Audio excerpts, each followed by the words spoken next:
So hindi natin sure. Back here. But we're trying to go back.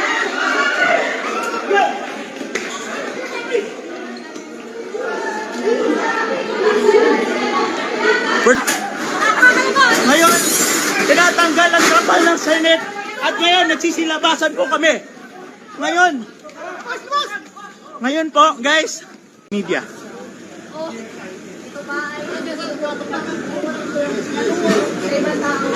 Sir, positive ba na gunshot yun?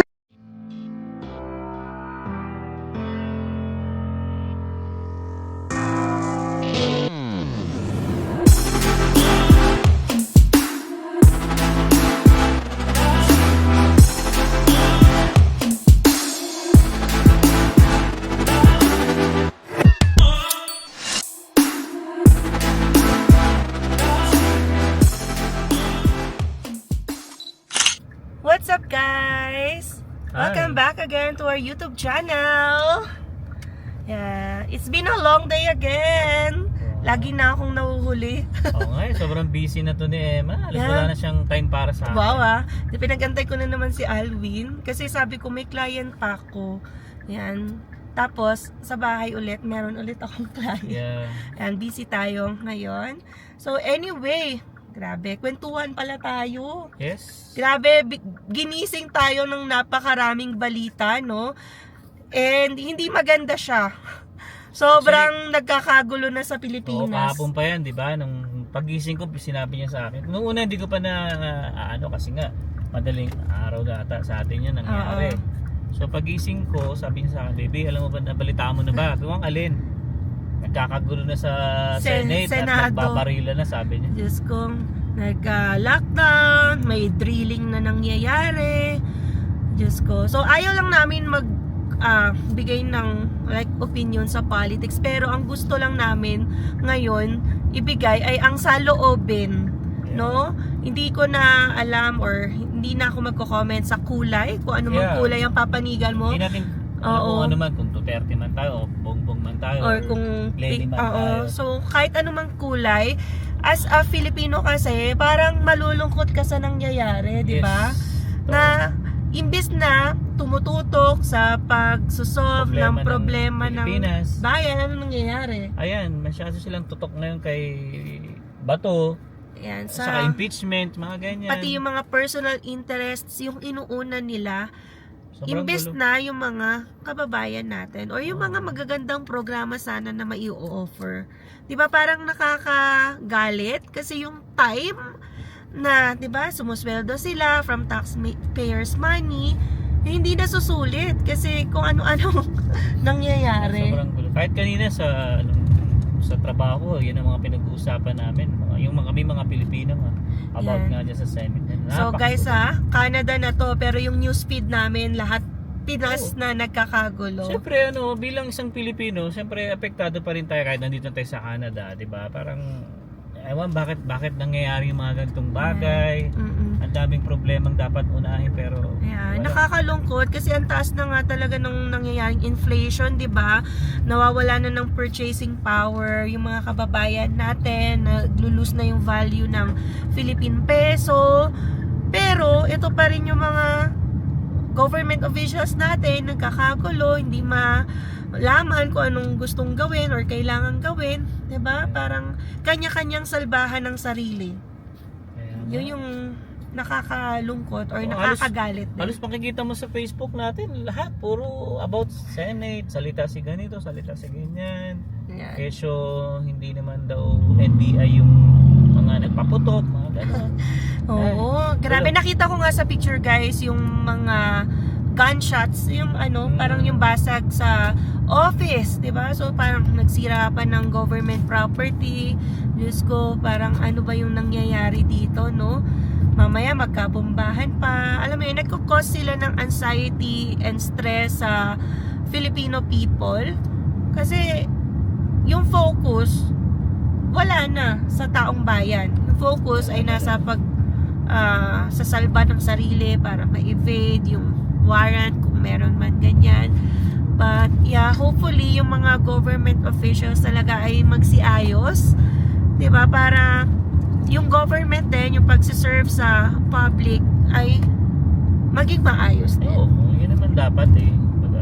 Although, syempre, kami, totoo lang guys, sa kami ni Emma, magkaiba kami ng ano niyan, ng paniniwala pagdating sa politics. No? Yan. Pero, hanggang doon lang yun. Pagka parang minsan nag-aasaran lang kami. Pero, still, gusto namin mangyari sa Pilipinas is yung maging okay pa rin talaga. Right. Diba? So yung mga nandito ba sa Canada, tingin nyo with what's happening in the Philippines, tingin nyo ba you made the right decision to come here?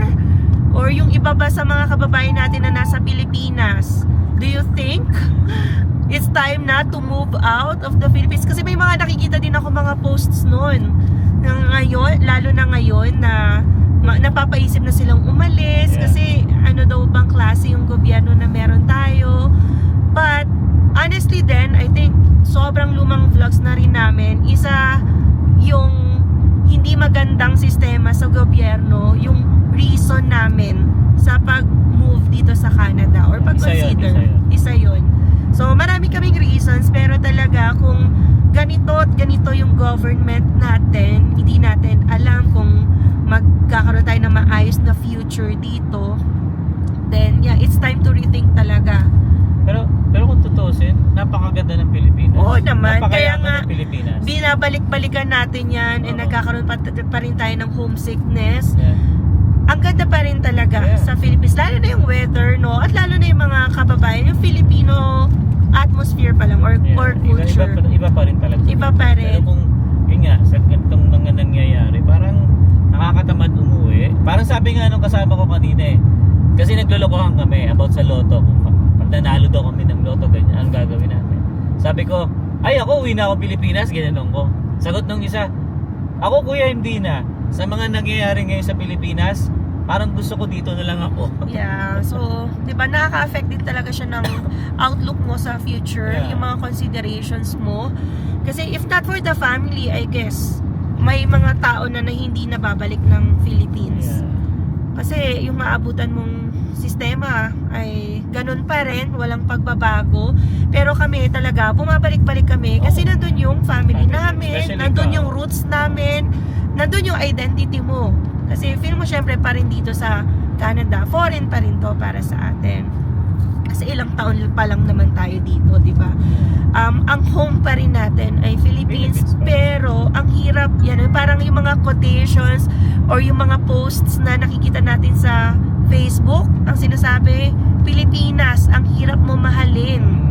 Kasi kahit na gusto mong ibigay yung lahat ng oras mo, atensyon mo, yung serbisyo mo, pero kung ganito yung nangyayari, 'di ba, sa gobyerno, hindi mo nakikita kung saan napupunta yung taxes mo, parang yung pera mo nasa maleta na ng kung sino-sino, parang hindi ka gaganahan talaga na mag-serve sa country mo. So, kaya, ayan, hindi ko alam kung gaano katagal ang mangyayaring teleserye, yung mga ganap at drama sa Senado. Hopefully, maisaayos kasi lahat naman ng friends natin, yung nakikita mo, diba? Kasi affected din talaga lahat. Gusto naman ng karamihan na maging okay ang ating government system. Yeah. Pero ako, sabi ko nga kanina, kasi nga dahil na pinag-uusapan natin, sabi ko kay Kuya Arnold, bakit ganun yung mga tao? Hindi na lang, wag natin sabihin na kesyo Duterte, kesyo pro Marcos tayo. Isipin mo na lang yung mga nangyayari sa Pilipinas, yung mga nakawan. Hindi ba naiisip ng ibang tao na yung mga nangyayari na ngayon, pero pabor pa rin sila sa isang side, especially Yeah. kay Marcos, na parang ilang beses na nabanggit yung pangalan na magnanakaw, ganyan. Hindi ito guys hindi ako dahil sa pro kung ano man ako. Isipin mo na lang, kahit ikaw, di ba, nakikita mo yung bayan mo na ang dami nangyayari, nagnanakawan, pero bakit? Walang nananagot. Oo. Yun. Di ba? Yun lang naman. Gusto natin may managot. Kung sino yung tinuturo ng evidence, hopefully, mabigyan ng justice, di ba? Kasi parang nasan pa yung justice kung hindi mo naman masuserve yung mga evidence na pinipresent. Ito na, tinuturo na kung sino yung mastermind, sino yung may kasalanan. Diba? Wala pa rin. Parang drama pa rin yung flood. Ang mga nahuhuli, yung mga nasa baba. Pero yung mga nasa taas, because they have the power, then sila yung nakakalusot talaga. So, yun yung nakakalungkot. So, So dito naman sa Canada guys, meron pa rin politika. Meron yan. Meron din. Meron yan. Pero hindi ganyan kalala. 'Di ba? Mas nakokontrol pa rin. Pero hindi rin naman ganun kalinis yung politika dito sa Canada. Nag-aaway-away pa rin yung mga parties dito, liberal, conservative, yan, etc. But iba pa rin talaga yung kaguluhan sa Pilipinas. Iba, hindi sa mga dumaan nga ng administrasyon, 'di ba? Parang ngayon lang natin na-experience yung mga ganyang bagay. Ito yung napakagulo. Ang gulo, So, sobrang gulo. may nabasa pa nga rin akong post. So, kung nabubuhay lang sila, Miriam Defensor Oo, Santiago, sabi nga. si Rocco, and then sila Diosdado Macapagal, alam mo yun, parang magagalit sila sa current system kasi parang nilaro-laro na lang na mga mambabatas ito. Totoo. Ay, nako. Sabi, narinig ko rin niya kanina. Sabi nga, kasi kung halimbawa nga mo kay Palo, especially si Miriam Santiago, Ay, ay nako. napakatapang na. Grabe. Oo nga. So, Idol na hopefully, idol ko no, yun. may mag-stand up na katulad niya ngayon. Kasi ngayon parang wala akong maasahan. Hindi ko alam. Basta yun lang. Hopefully, makayanan. Yeah, we'll still pray makayanan ng current people sa government i-handle yung current situation and maibalik sa ayos. At yung trust din ng mga tao ay maibalik, 'di ba? Kasi ngayon talaga parang wala tayong trust sa government. Nawawalan tayo ng pag-asa. We're losing hope because of what's happening. Yeah, so totoo lang. Ay, ayun.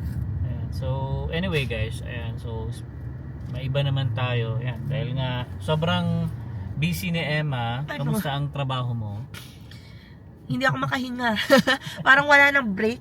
Oo nga. Akala ko nga pagdating ko kanina, kasi minomonitor niya ako minsan sa phone. Akala ko lalabas na siya. Wala. Pero pagdating ko doon, bigla siya nag-message, sabi niya, ano pa Oo. yung client. Kasi nag-notify nga. So sabi ko, parating na to. Magme-message na. Nag-notify ba sa'yo? Nag-notify, nang diding. Ah, Tapos, okay. Alwin is like in your workplace.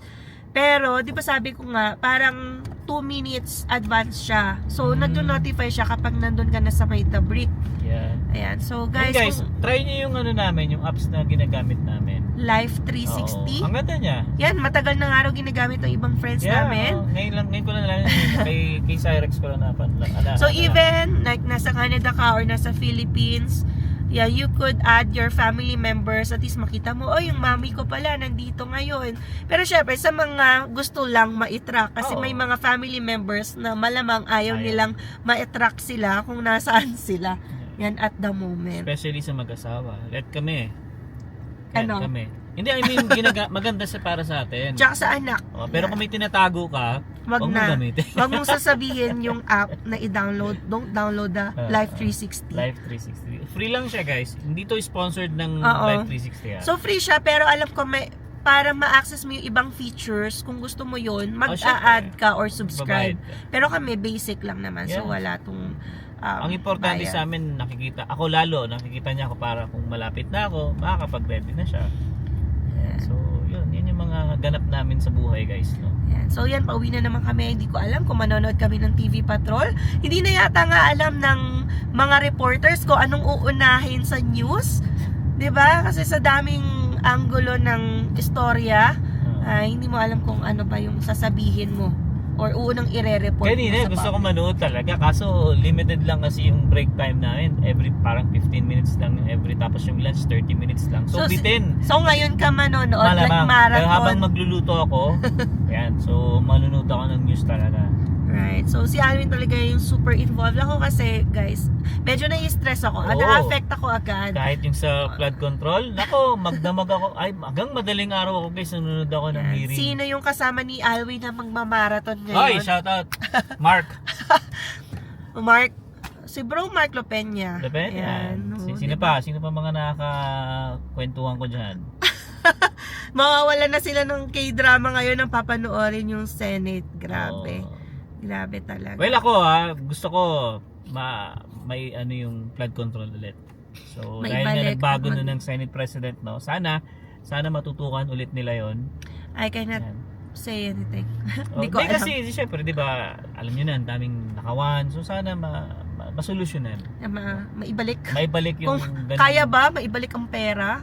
na ilipad Hindi, na yung yun. managot na lang. Oo. At least malaman natin kung sino talaga yung mastermind. So hopefully, sa susunod na eleksyon, yung mga kababayan natin na boboto, alam Yeah. nyo na, yan, hindi tayo boboto ng dahil sikat lang or kilala lang or napapanood natin. Dapat alam natin na kung marunong sila gumawa ng batas, 'di ba? Yung hindi lang papasahurin ng government.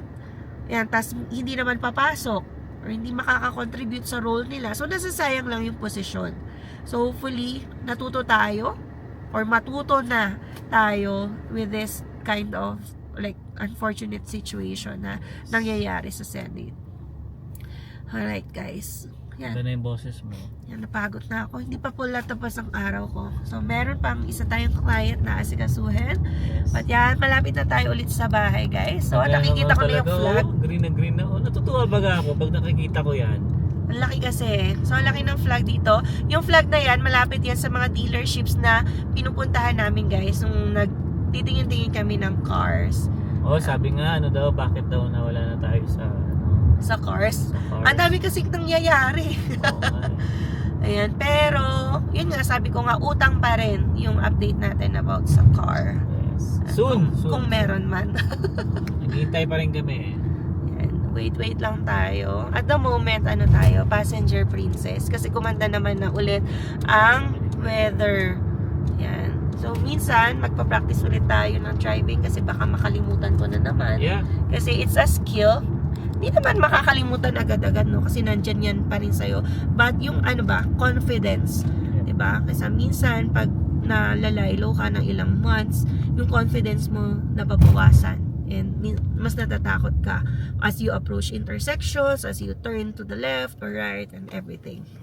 Alright, guys. So, yun. Like, comment down below, guys, no? Ano yung masasabi nyo? Like, hindi man kailangan na opinion about politika, but ano yung like reaction nyo? Ano yung feeling nyo as a Filipino? 'Di ba? With what's happening to our government. Basta maging neutral lang tayo, guys. Sabi ko, like I said, hindi ito pro Duterte, pro Marcos, pro Lenny. So wala tayong nating sitwasyon sa kinakampihan bansa. or sinasabing against, but yun lang, nag-share lang kami na we are not happy, we are so sad, disappointed with what's happening to our current government. Yes, sir. Yes. So, ang goal naman natin, syempre, lalo na may mga families pa tayo back home, ay maging maayos yung government natin. Kasi magsasuffer din yung mga kababayan natin at mga kapamilya na naiwan. Kahit nasa malayo man kami, nasa Canada pa rin kami, affected pa rin kami, guys. So, yun lang guys, no? Malapit na tayo makauwi. It's been a long day. So, maraming salamat pa rin kung nandito pa rin kayo sa video na to. Maraming salamat kasi tinapos nyo ang aming vlog for today and ang ating kwentuhan. Ngayon lang ulit kami nakapag-vlog dito sa kotse kasi normally talaga guys, pag may pasok kami, ganito yung way ng pag-vlog namin ni Emma. Right. Just to save time din, Yeah. diba? Para at least pag uwi, we'll deal with our stuff, yung cooking and everything, cleaning. Ayun pala guys, bago ko tapos itong vlog, and gusto ko lang i-shoutout yung friend ni Kuya Arnold na taga Winnipeg. Yan, Jake Alfonso. Mr. and Mrs. Jake Alfonso. Yan, shoutout po sa inyo. Yan, shoutout po sa inyo. Lagi daw siya nanonood. Every time daw na uuwi siya ng bahay. Wow! Pinapanood niya na yung vlog natin, sabi niya kay Kuya Arnold. Yeah, thank So, you for nakakatawa watching. naman. Kasi kami rin, guys, kami rin nanonood din ng mga vlogs.